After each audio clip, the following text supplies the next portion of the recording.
Hola, ¿qué tal? Muy buenas tardes. Bienvenidos a una nueva emisión de nuestro programa, ese que te da la posibilidad de disfrutar materiales audiovisuales creados en los telecentros municipales y provinciales. Hoy es un día muy especial para los cubanos y las cubanas. Hace 153 años, la de Majagua se alzó por la libertad de la patria. Hoy domingo rendimos tributo al inicio de nuestras luchas independentistas. Iniciamos con nuestros adelantos. Quédate junto a nosotros. Gracias por la preferencia. Ya comenzamos. ¿Qué sucedió el 7 de noviembre de 1976 aquí en este mismo sitio? ¿Y qué relación guarda esa fecha con el líder histórico de la revolución y con todos nosotros los granmenses? Siga con nosotros en este andar fecundo, fidel entre nosotros, conectados por la historia. En esta parte del hermoso conjunto había un elemento que era ofensivo a la memoria del general Holguín. 26 años después, ese fragmento del conjunto al general Peralta que estaba en este lugar fue retirado y ya ven, se colocó una placa que tiene una frase de Carlos Manuel de Céspedes.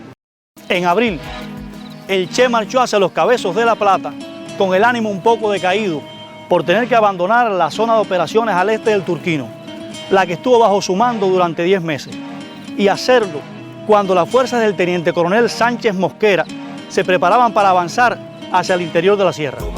En todas partes brillaba como un lucero, atrayendo la admiración de amigos y extraños. Pero como toda fuente de luz, también generaba sombras. Y era allí, entre esas tinieblas de envidia y despecho, donde se movían sus enemigos. Carlos Manuel de Céspedes, en esta fiesta de la Purísima Concepción en Guáimaro, la aprovechó para conversar también con otros patriotas que acudían desde Camagüey.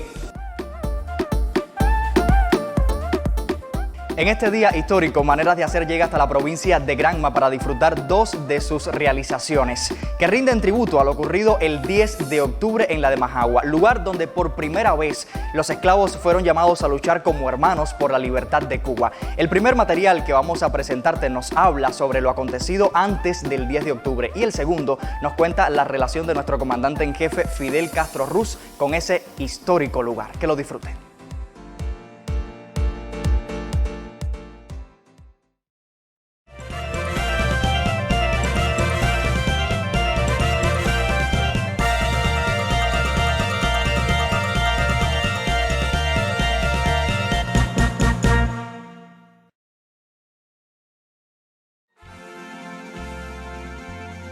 Vuestros machetes blandid con fuerza, manzanilleros. Id al combate. De miedo nunca, más brioso late el corazón por la libertad.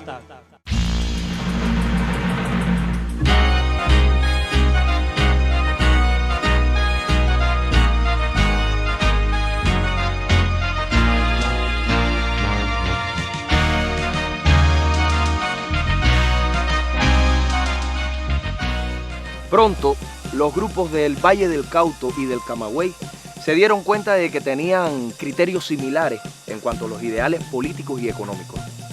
La situación del país era malísima. La gente estaba irritada. No estaba dispuesta a soportar más la tiranía. Algo terrible se avecinaba. Se veía en la mirada de los esclavos, en la manera de los campesinos apretar las riendas de sus bestias, en la forma provocadora de hablar de los cubanos, sin miedo a criticar los males que los agobiaban. Por eso decidimos citarnos para el poblado de Guáimaro durante las fiestas decembrinas de la Purísima Concepción y seguir intercambiando ideas. Todavía algunos dudaban en tomar la resolución definitiva, sin comprender que cualquier demora trabajaba en favor del enemigo. Era preciso convencerlos. Era imperioso alzarnos ya antes de que fuéramos descubiertos y apresados por los españoles. Cuando hablamos de los comienzos de la Revolución Cubana, debe tenerse más presente la presencia de un importante número de bayamenses, manzanilleros y tuneros en la fiesta de la Purísima Concepción desarrollada en el poblado de Guáimaro. El 7 de diciembre de 1865 llegaron a Guáimaro Carlos Manuel de Céspedes, Perucho Figueredo, Lucas del Castillo, Francisco Vicente Aguilera y otros compatriotas de Bayamo y Manzanillo. llegaban allí para estrenar una importante canción preparada por Carlos Manuel de Céspedes a Concepción Sánchez, la hija del abogado Francisco Sánchez. Es la canción conocida como La Conchita, donde Céspedes de nuevo aflora su lirismo y su inclinación al bello sexo. No solamente cantó a la belleza de la muchacha, sino también a sus virtudes como mujer cubana. En todas partes brillaba como un lucero, atrayendo la admiración de amigos y extraños. Pero como toda fuente de luz, también generaba sombras. Y era allí, entre esas tinieblas de envidia y despecho, donde se movían sus enemigos. Carlos Manuel de Céspedes, en esta fiesta de la Purísima Concepción en Guaymaro, la aprovechó para conversar también con otros patriotas que acudían desde Camagüey. Fue una reunión importante, y es que por primera vez se unían los compatriotas de Oriente y del Camagüey para hablar abiertamente en contra de España y tratar de unir sus criterios. Acordaron incluso reunirse al día siguiente y debatir un grupo de ideas relacionadas con la prepotencia del régimen español en Cuba. El día 8 de diciembre se produce esta reunión. Se considera que es una junta revolucionaria. Frente a tantos males, acordamos ser sostenedores de las dificultades, guías y animadores aglutinantes de los ideales revolucionarios de libertad. No creíamos en las reformas, ni soportábamos más las cadenas oprobiosas. Allí se discutió que cada uno de los presentes fueran animadores del espíritu de rebeldía contra España y que comenzaran ya a nuclearse y reunirse hombres capaces, hombres valientes para luchar contra el gobierno español.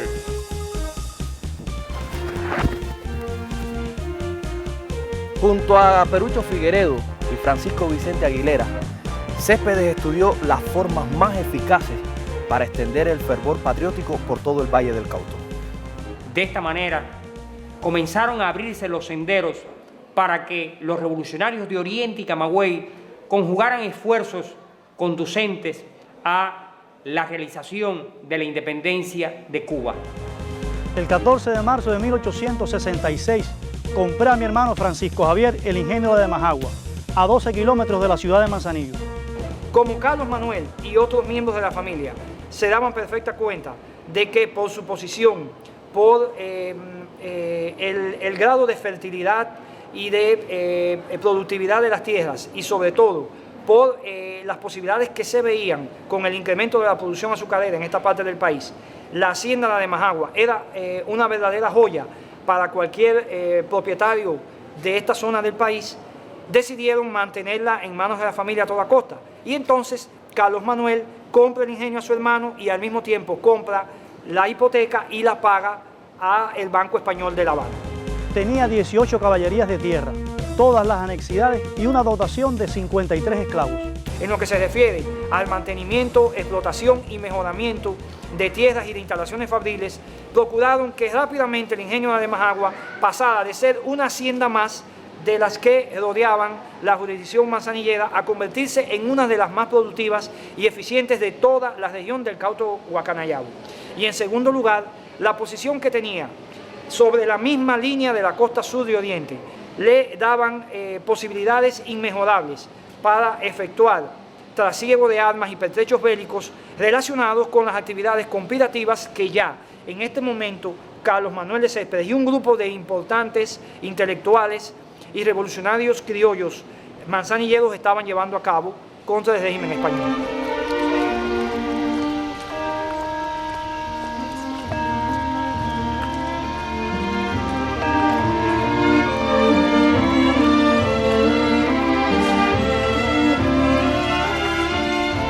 ¿En qué piensas, Perucho? En esa juventud vigorosa, el futuro que les depara las condiciones en que estamos sumidos. De nosotros depende su porvenir. Lancemos a Cuba a una revolución. La revolución se sostiene sobre las poderosas bases de la serenidad y la razón, guiadas por la inteligencia. Por lo pronto, lo prudente sería constituir un comité revolucionario, Luego, con el tiempo, la voluntad y la energía de todos nosotros serían las encargadas de poner las cosas en su lugar para el triunfo en los acontecimientos. En el mes de junio de 1867 se produce un hecho crucial en la vida política y revolucionaria de Bayamo.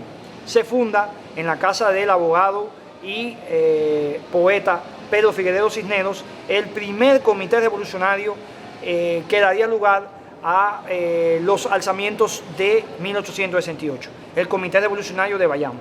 Entonces, se puede decir que ya estamos reunidos en comité revolucionario. Pues toca a ti, Perucho, que eres músico, componer nuestra propia marsellesa. Si es así, pronto la revolución tendrá su himno de guerra y libertad. ¿Cómo se irradia desde Bayamo hasta Manzanillo esta intención de crear una organización que nucleara a los principales caudillos, a los más comprometidos y los más decididos, y que se comenzara ya en serio a preparar un plan insurreccionista? Bueno, la irradiación ocurrió nada más y nada menos que en la figura del patricio bayamés de feliz recordación, Francisco Vicente Aguilera y Tamayo, quien, como es sabido, tenía importantes propiedades de tierra y ganado en la región manzanillera. Luego de que se produce la fundación del Comité de Bayamo, Aguilera se traslada a Manzanillo y en su hacienda Santa Gertrudis se comunica con varios de los jóvenes más activos en la conspiración antiespañola en la zona de Manzanillo. Ahí podemos mencionar a Céspedes, a sus hermanos Francisco Javier y Pedro María, a los hermanos Bartolomé e Isaías Mazó Márquez y a otros importantes hacendados de la zona, como podrían ser los casos de Juan Hall y Jaime Santiesteban. La pasión por ver a Cuba libre del dominio español me colmaba. ¿Cómo lograr entonces tal independencia?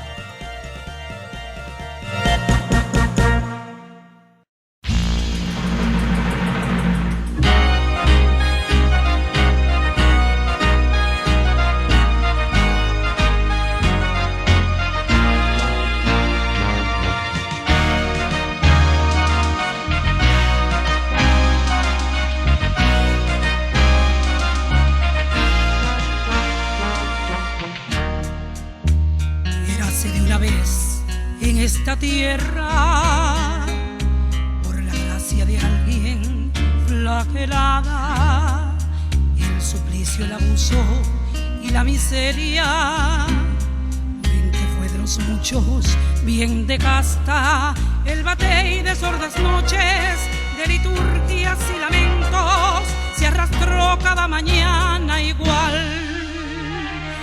Y con tantos y por tantos toman cauce de los ríos en espera de un milagro impar.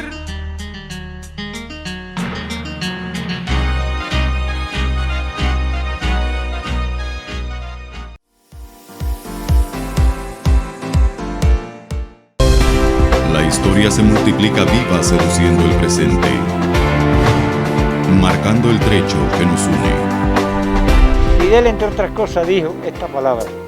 Céspedes tuvo la clara idea de que aquel alzamiento no podía demorarse.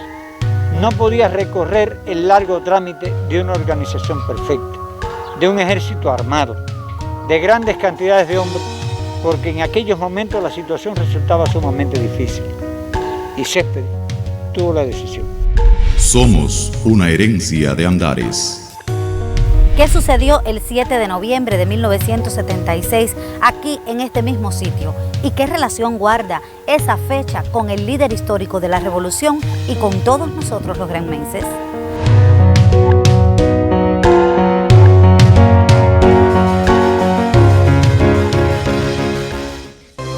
...1947, 1968, 1976... son 3 fechas significativas que relacionan este sitio con el líder histórico de la Revolución Cubana. Siga con nosotros en este andar fecundo, Fidel entre nosotros, conectados por la historia.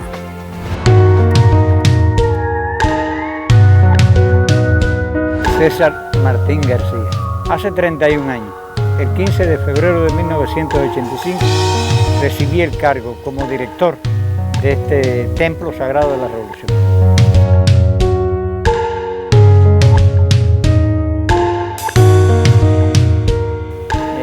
Este lugar guarda relación directa con el comandante en jefe. Primero porque hay un elemento histórico dentro del lugar, que es la campana original, que sirvió para el último tañer y césped de llamar a los esclavos a ser libres y comenzar a andar en la revolución, en la única revolución que ha tenido Cuba, pues es la campana de la de Majagua. Esta campana en el año 1947 no estaba en el sitio histórico, estaba en el Ayuntamiento de Veteranos de la ciudad de Manzanillo, hoy Salón de Gobierno, en la parte superior estaba la campana ahí custodiando los actos importantes de los veteranos. Hasta ahí llegó el entonces estudiante de la Universidad de La Habana, estudiante de segundo año de Derecho de la universidad, con solo 21 años, de nombre Fidel Castro Ruz, llegó a Manzanillo, porque Fidel se había enterado, sabía, que había maquinaciones por parte del gobierno de Grau San Martín, presidente de la República en aquellos entonces, de José Manuel Alemán, su ministro de Educación, y de Alejo Cosío del Pino, que era el ministro de Gobernación. Sabía que se estaba maquinando momentos de pedido de la campana para ser llevada y utilizada como un pasquín electorero en La Habana, y entonces todo eso lo conoció Fidel. De ahí que el querido Fidel le pide permiso a Enrique Ovares, que era su presidente de la FEO en ese minuto, del aula de Derecho, y acompañado por Leonel Soto, partió hacia Manzanillo. El mismo 1 de noviembre, bien temprano llega, le solicita al ayuntamiento el préstamo de la campana, y qué bueno, Manzanillo olfateó como olfatean los grandes en la historia. No se le había prestado la campana absolutamente a nadie, porque este símbolo los veteranos sabían lo que costaba desde el punto de vista histórico. Sin embargo, a Fidel, al estudiante Fidel, que pidió la campana, se le dijo que sí. Pero no solo se le prestó, sino que 4 manzanilleros también se prestaron para ayudarle a Fidel. Y entre ellos, el jefe del consistorio de Manzanillo, Manuel Berro Reyes, que también se decidió para acompañar a Fidel hasta La Habana. El carro de bomberos de la ciudad de Manzanillo fue posesionado frente al ayuntamiento y fue bajada la campana por toda la escalera hasta subirla al carro. Luego, por la calle que antes se llamaba de Balcour, que hoy es la calle Merchán, Rafael María Merchán de la ciudad de Manzanillo, pues se trasladó hasta los andenes de ferrocarril la campana.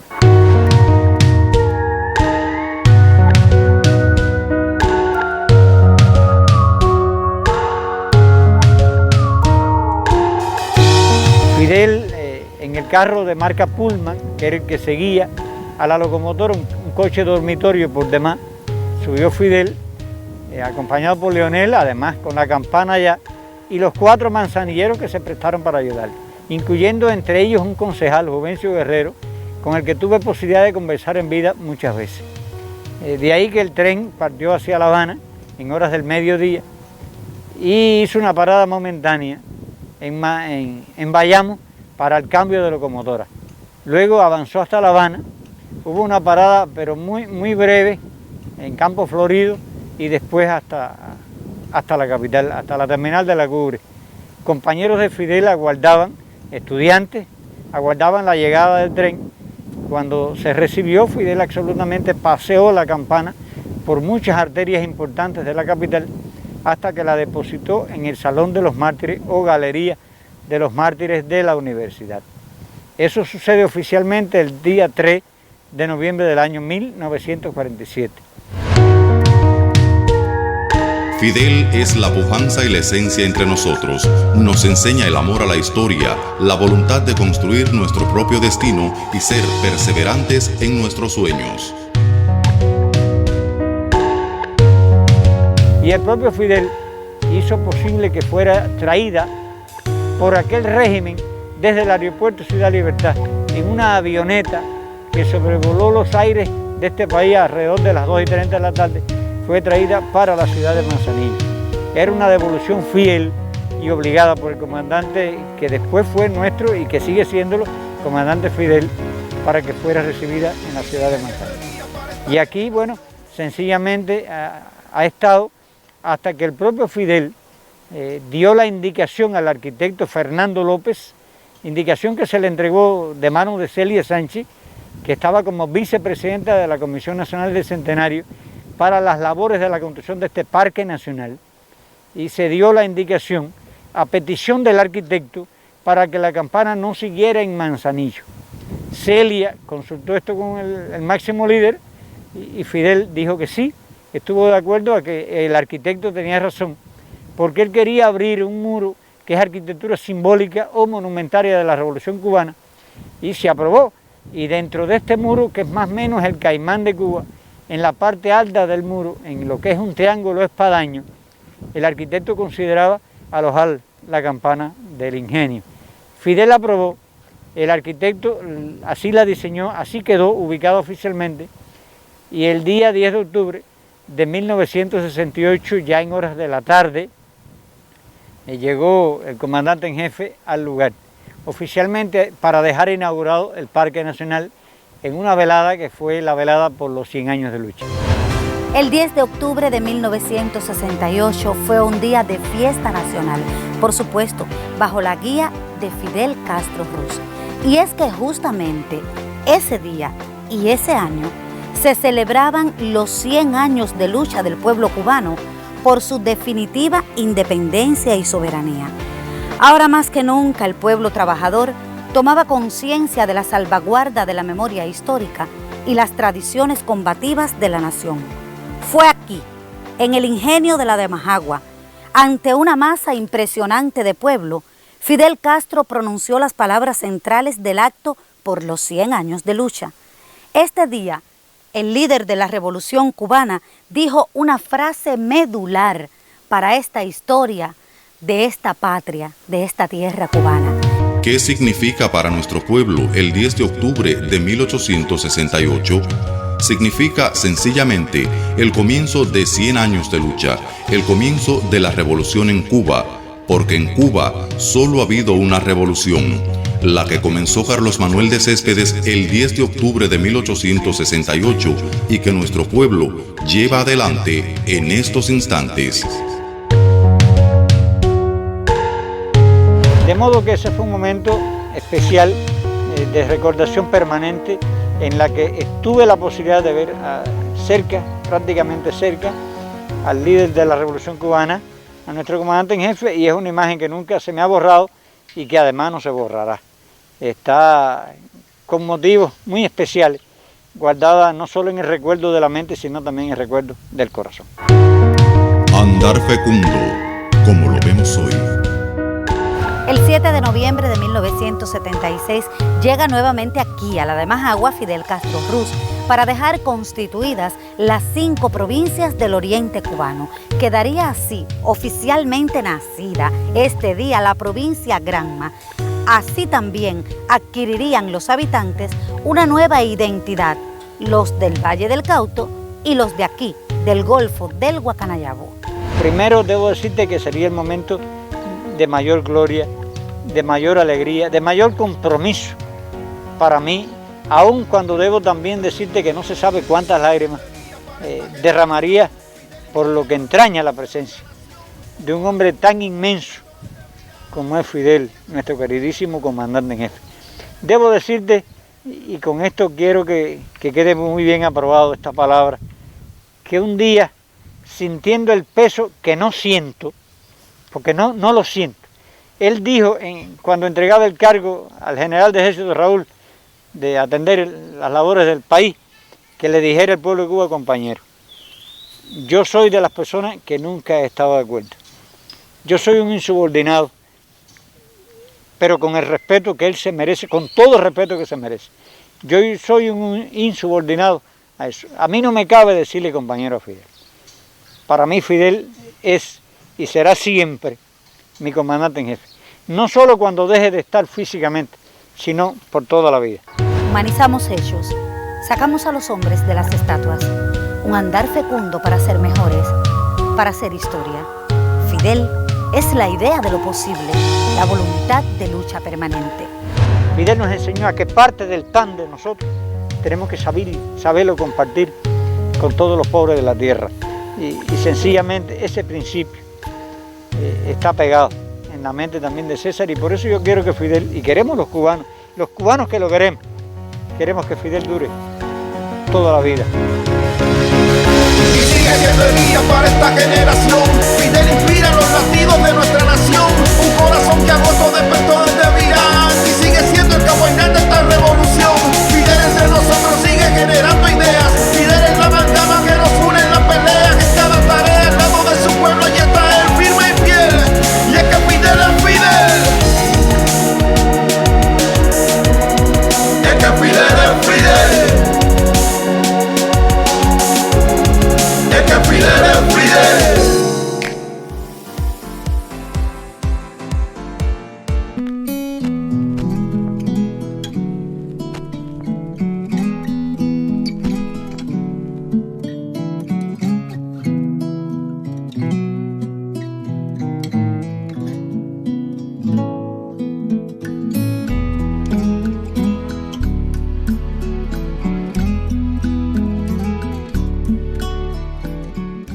Vibra el cuerpo de cada cubano marcado por las huestes libertarias. Mezcla de sudor y látigo y un repicar de campanas llamando a la rebelión. Dígase Carlos Manuel de Céspedes y se habrá dicho sentimiento de independencia y lucha antiesclavista.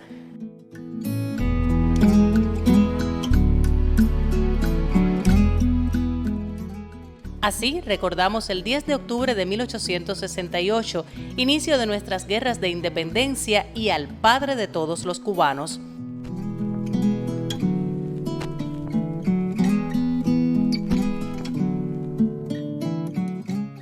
Sobran razones para que la patria toda habite en nuestros corazones y vivamos por ella.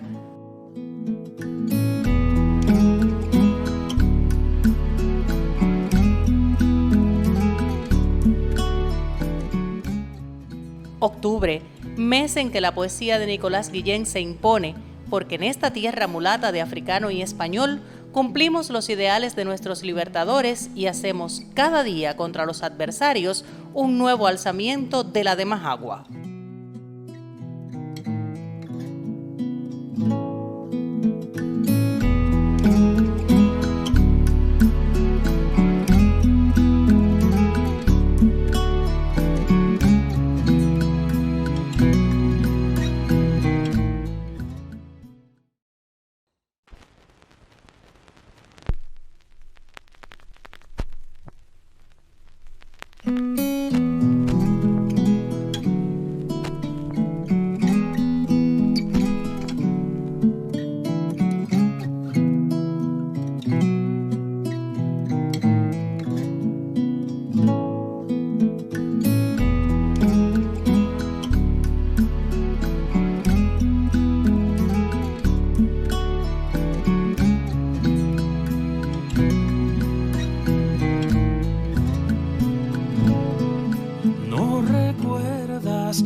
Mi sol refulgente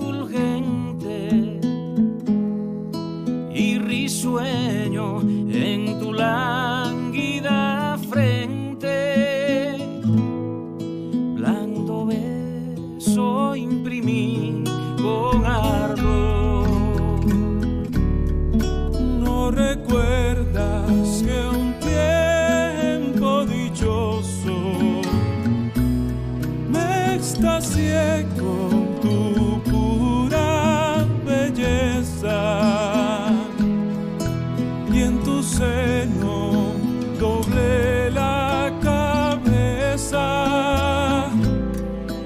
moribundo de dicha y amor. Ven, asoma a tu reja sonriendo, ven, escucha amorosa mi canto, ven, no duermas, acude a mi llanto,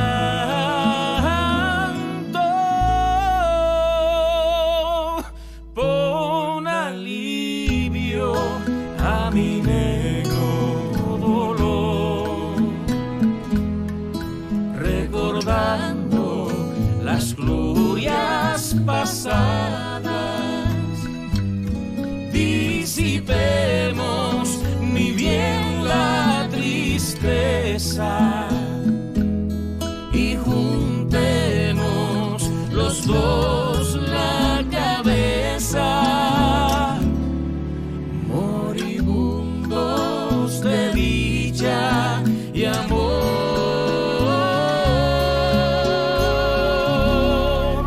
moribundos de dicha y amor.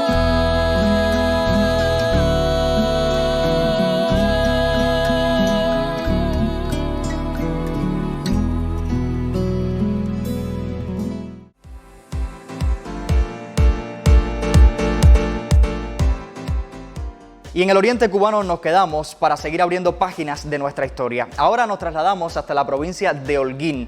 En uno de sus parques conoceremos la historia de Julio Grave de Peralta a través de una emisión de Testigos de los Tiempos. Julio fue el primer holguinero en alcanzar el grado de mayor general del Ejército Libertador. Espero que lo disfrutes.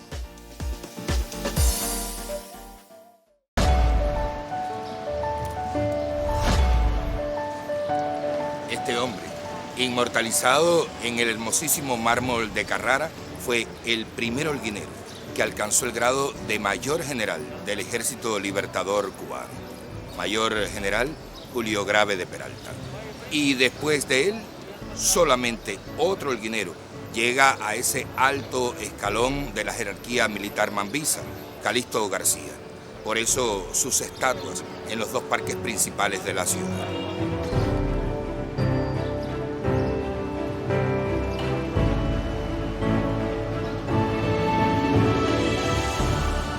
El día que se develó la estatua estaban presentes muchos familiares del general Julio Grave de Peralta y también muchos amigos que le conocieron. Todos, absolutamente todos aseguraron que el rostro en mármol de la estatua es casi exacto al que en vida tuvo el general Julio Grave de Peralta. Eso me permite asegurar que el escultor que hizo esta estatua fue un gran artista.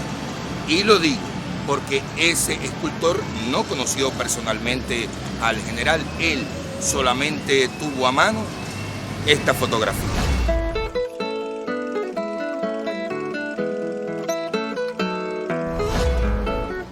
Sin embargo, y a pesar del parecido casi exacto entre el hombre de mármol y el hombre real, el día que se inauguró esta estatua, que por cierto fue el 10 de abril de 1916, ese día, les decía, los familiares y amigos de Peralta protestaron enérgicamente, considerando, como consideraban, que en esta parte del hermoso conjunto había un elemento que era ofensivo a la memoria del general holguinero. 26 años después, ese fragmento del conjunto al general Peralta que estaba en este lugar fue retirado y ya ven, se colocó una placa que tiene una frase de Carlos Manuel de Céspedes. En lo personal, yo creía que el pedazo que estaba ahí en esa parte se había destruido. Sin embargo, un día, por casualidad, grabando este mismo programa en un lugar que después le voy a decir cuál es, pues apareció ante nuestros ojos aquel polémico pedazo. Después se lo voy a mostrar, después vamos a ir a verlo, pero antes es necesario que les narre otros asuntos igual de interesantes sobre la estatua al mayor general Julio Grave de Peralta en el Parque de las Flores de la ciudad de Holguín. Si no han comprado este libro, sugiero que lo hagan. Sus autores son la historiadora Ángela Peña y el experto en artes plásticas holguineras Martín Garrido. Aquí está descrito con lujo de detalles el día que el mismísimo presidente de la República, Mario García Menocal, y todo su consejo de ministros vino a la ciudad de Holguín a inaugurar la estatua del general Julio Grave de Peralta.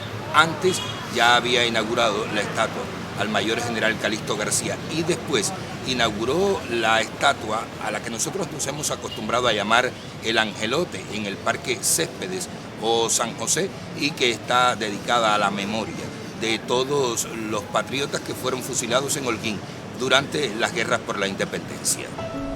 Desde el fin de la guerra de 1895, los pueblos de Oriente comenzaron a solicitarle al gobierno provincial que otorgara un presupuesto especial para levantar estatuas a sus principales patriotas. Y así llegó el año 1912. Entonces era el gobernador provincial, el holguinero y general independentista Manuel Rodríguez Fuentes. Rodríguez Fuentes aprobó el presupuesto que pedían los pueblos de Oriente. El dinero alcanzó para mandar a erigir 12 estatuas que fueron ubicadas en distintos lugares de la antigua provincia. En el caso de Holguín fueron 3, ya se las he mencionado, la de Julio Grave de Peralta, la de Calixto García y el Angelote.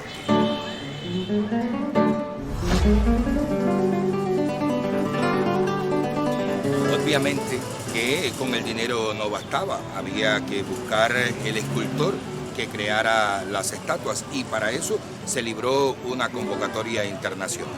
Respondieron 9 escultores italianos, los 9 ya habían hecho obras en Cuba. El ganador fue Hugo Luigi. Por cierto, en el libro de Ángela Peña y Martín Garrido hay una pequeña foto del hombre que hizo esta estatua y se la voy a mostrar. 2 años después llegaron desde Italia y hasta el puerto de Santiago de Cuba las estatuas. Venían por piezas en unas enormes cajas. Esta de Julio Grave de Peralta vino en 23 cajas. La de Calixto García, que es un tanto más grande, vino en 27. La del Angelote venía en menos cajas porque se diferencian. La de Julio Grave de Peralta y la de Calixto García son de mármol. El Angelote es de bronce. Pues bien, una vez en Santiago había otro problema más que resolver.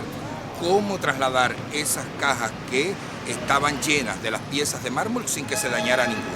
Y una vez aquí, otro problema aún mayor. ¿Cómo armar las piezas para conformar el conjunto sin la presencia del escultor?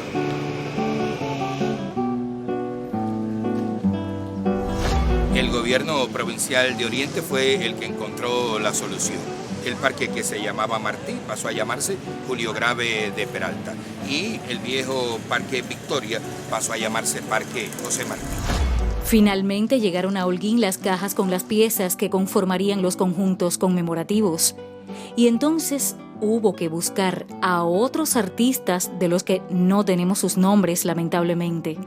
Los albañiles que armaron las estatuas. ¿Por qué es que digo que esos maestros albañiles fueron grandes artistas? Sobre todo por la base de la escultura. Aquí, como ven, parece que es mármol macizo, pero no lo es. Si lo hubiera sido, hubiera costado el doble, y además por algo que les voy a mostrar ahora. Cuando les dije que el conjunto vino de Italia por pieza, a lo que me refiero es a las 2 estatuas y a lo otro que les voy a explicar enseguida. Ahora, dije las 2 estatuas, y es cierto, aquí no hay una estatua, hay 2, la del mayor general Julio Grave de Peralta y esta mujer, que es una alegoría a la patria, a la libertad. Por eso es que lleva un gorro frigio. El gorro frigio, los revolucionarios franceses lo convirtieron en eso, en símbolo de libertad. Por eso el escudo nacional cubano está coronado con un gorro frigio. Eso sí, las 2 estatuas son de mármol macizo, la base no. Quedó por escrito todo lo que se hizo para colocar esta estatua donde está desde hace más de 100 años. Lo primero fue hacer una base de piedra que llegó hasta el firme, y encima de esa base de piedra se fundió una pequeña placa de concreto. Luego de ladrillos hubo que construir esta imagen que están viendo, que es la que hizo el escultor. Y después que estuvo ese entramado de ladrillos, comenzó verdaderamente la parte difícil. Había que ir colocando cada placa. claro, colocar cada placa sin que ninguna se dañara. Y lo que todavía era más difícil, las juntas en cada placa. Había que hacerlo con tanto esmero que no se viera dónde se unían. Y lo lograron. Por eso es que parece que la base es de mármol macizo. Coronando la base, la estatua del general. Esta, a la memoria de Julio Grave de Peralta, es de dimensiones ligeramente menores que la de Calixto García y más teatral. El sable en la mano derecha, la pierna izquierda adelantada y sobre todo, noten ustedes, la mano izquierda apoyada sobre el corazón. Un detalle más, o bueno, dos detalles más. Primero, la alegoría a la patria, a la libertad, o mujer con gorro frigio.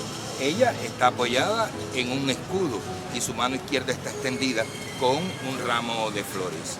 Durante un acto vandálico, la mano fue cercenada y posteriormente se trató de reconstruir. Lástima que el acabado no haya sido tan perfecto. Y el otro detalle, aquí está. El bajorrelieve de bronce que estaba colocado ahí y que recogía los supuestos últimos minutos del general Peralta, aquel que levantó tanta polémica y que casualmente descubrimos un día en que estábamos grabando este programa. Los voy a llevar a ver ese bajorrelieve. Vengan conmigo.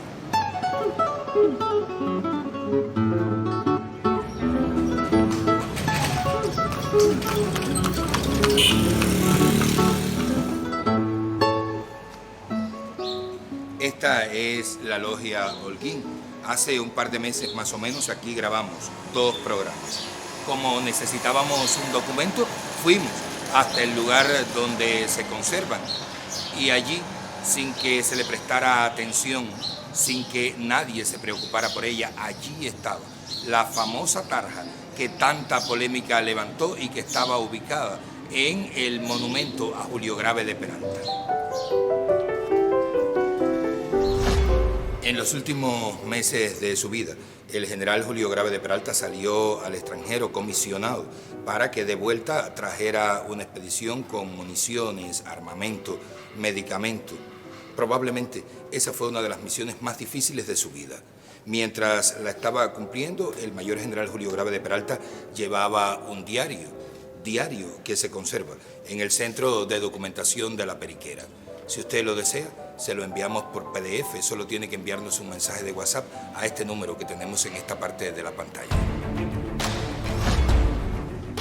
La embarcación que traía al mayor general Julio Grave de Peralta y todo lo que había conseguido para la guerra por la independencia encalló muy cerca de la bahía de Cebolla, en Sagua de Tarón, y para colmo de males, una partida de españoles que estaba en el lugar los descubrió. El mayor general Julio Grave de Peralta perdió la vida. Voy a mostrarle la placa de la que le estaba hablando. En ella se sugiere que Julio Grave de Peralta fue fusilado por los españoles. Y esa es precisamente la causa de la polémica. Los familiares y amigos de Peralta tienen 2 versiones de la muerte del héroe holguinero. Una, que el general se suicidó para no caer en manos enemigas. 2, que cayó en combate. Entonces, ¿cómo murió Julio Grave de Peralta? Por la polémica que esta placa suscitó cuando se inauguró la estatua de Julio Grave de Peralta, un periodista holguinero logró comunicarse por cartas con el jefe de la partida de los españoles que enfrentaron a Grave de Peralta. Esa carta se conserva y la vamos a ir a leer. Pero además aquí en la Logia Holguín nos dieron otra noticia interesante. Vive en la ciudad un tataranieto de Julio Grave de Peralta. A él lo vamos a invitar para que nos acompañe a ir a leer la carta que explica cómo murió Julio Grave de Peralta. Hasta el próximo encuentro.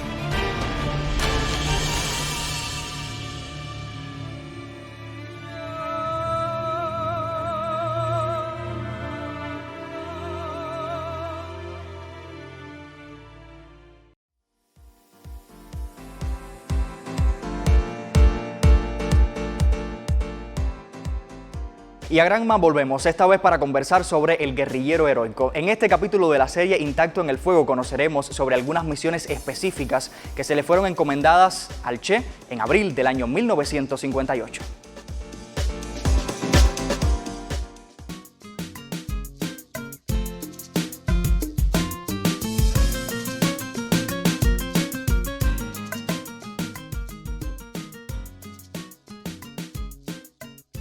En abril, el Che marchó hacia los Cabezos de la Plata con el ánimo un poco decaído por tener que abandonar la zona de operaciones al este del Turquino, la que estuvo bajo su mando durante 10 meses, y hacerlo cuando las fuerzas del teniente coronel Sánchez Mosquera se preparaban para avanzar hacia el interior de la sierra.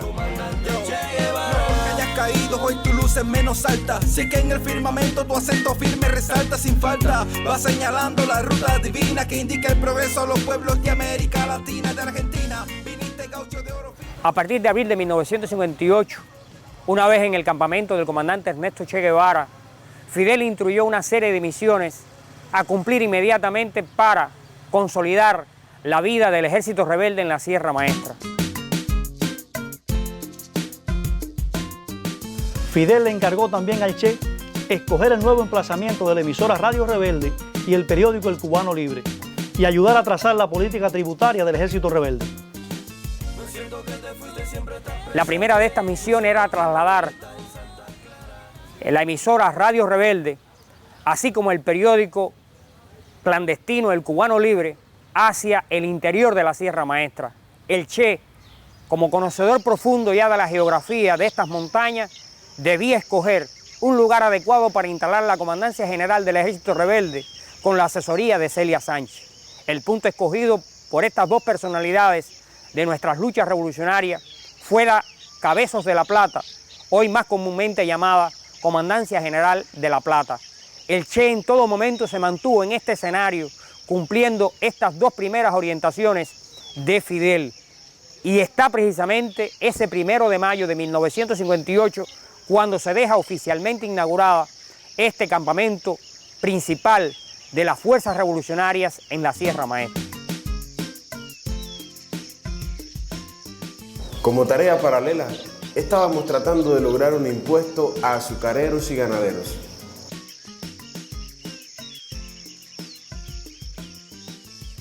Igualmente, el Che debía trabajar en la redacción de una ley de reforma agraria. Otra misión que recibió el Che en estos días de abril y mayo de 1958 fue ayudar a preparar una ley de reforma agraria que ya esa mente dinámica, popular, humilde de Fidel pensaba en el campesinado de Cuba y quería efectivamente entregarle la tierra a aquellos hombres que la trabajaban. De este modo, el Che estuvo en la elaboración de esa primera ley de reforma agraria que tuvo firmada en la Sierra Maestra el 1 de octubre de 1958. Entre las misiones asignadas por Fidel, además de fiscalizar el adiestramiento de los alumnos de la Escuela de Recluta de Minas del Frío, el Che debía encontrar lugares adecuados para instalar aeropuertos, pues se esperaba un cargamento de armas del exterior por vía aérea.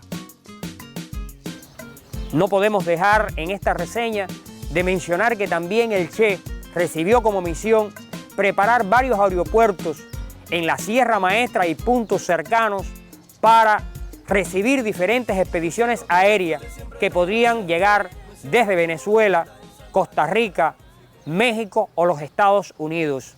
Por eso el Che, el primer punto que escoge es la cuenca del Río de la Plata, un lugar denominado Manacas, para desbrozar todos aquellos terrenos y prepararlo para recibir diferentes aviones que podrían llegar por este punto con armamentos a la Sierra Maestra. Y efectivamente, días después, un primer cargamento de armas llega por esta cuenca del Río de la Plata.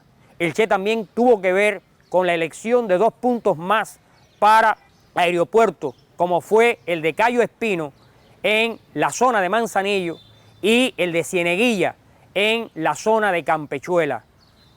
Es muy conocido en la historia cómo por estos puntos llegaron diferentes desembarcos aéreos, no solamente ya con armas, sino con importantes hombres, como fue Luis Crespo, para cooperar en la lucha que se desarrollaba en la Sierra Maestra. Comandante Che Guevara. En la toma de decisiones de alcance estratégico, táctico y operativo, el Che Guevara resultó un valioso apoyo en todos los sentidos. Despuntaba como uno de los jefes más inteligentes y capaces. De modo que el Che fue utilizado por Fidel para misiones principalísimas en el diseño de la nueva concepción de lucha en la Sierra Maestra, sobre todo para enfrentar la ofensiva de verano de 1958. Por eso es que Fidel y el Che tienen una profusa comunicación en cartas, en partes, en estos días en que el Che brilla como ese hombre esencial para la lucha revolucionaria en la Sierra Maestra y como hombre en el que Fidel depositaba su infinita confianza. La herida que pare sueños no se esconde cuando agranda los cimientos de su estirpe.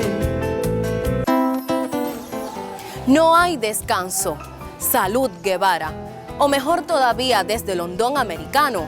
Espéranos. Partiremos contigo. Comandante Che Guevara. Que hayas caído, hoy tu luz es menos alta. Sí que en el firmamento tu acento firme resalta sin falta. Intacto en el fuego, el Che vive en cada gran mense ya para siempre, eterno. Siga con nosotros en este transitar por las huellas del Che. Que quieren pelear contigo, a ti te sigo, querido Che, comandante y amigo. No porque hayas caído tu luz es menos alta. Un caballo de fuego sostiene tu escultura guerrillera entre el viento y las nubes de la sierra. No por callado en el silencio, sino porque te quemen, porque te disimulen bajo tierra, porque te escondan en cementerios, bosques, páramos, van a impedir que te encontremos. Che, comandante, amigo.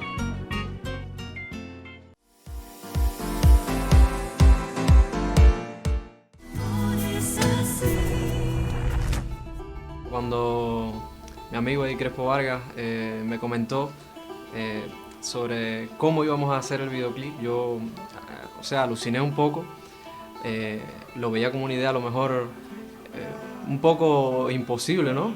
Porque involucrar en una obra de teatro de clown con un videoclip era algo para nosotros novedoso.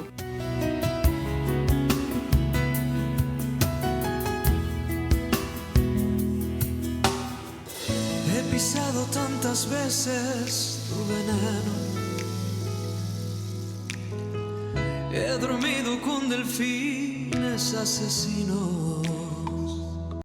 La manera en la que se trabaja en nuestro telecentro, el modo colectivo de crear los audiovisuales, fue lo que hizo que yo me percatara de esa necesidad de comunicar de forma diferente, porque en nuestros equipos de trabajo todo el mundo aporta, sin que las jerarquías que tiene cada especialidad constituyan un límite. Yo supe que Las Tunas no solo era mi provincia, no solo era el lugar donde nací, sino el lugar al que pertenezco cuando regresé de Santiago de Cuba, de mi etapa de estudiante de seminario, y decidí volver justamente porque allí había encontrado mi vocación, que es el teatro, y quise entonces desde Las Tunas dedicarme a ella y servir y ser útil desde ahí para todos los tuneros y tuneras. Mi nombre es Fausto Heraclides Delgado Rifá, soy ingeniero. Me gradué en el Instituto de la Construcción de Moscú en el 1984. Vine hasta Las Tunas porque aquí está la fábrica de estructuras metálicas donde laboré durante 20 años. Al final de ese periodo comencé a simultanear la fábrica por el día con la radio por la noche. Pasé el curso de locución, comentarista deportivo, y allí tuve mis primeros programas en Radio Victoria en horas de la noche fundamentalmente.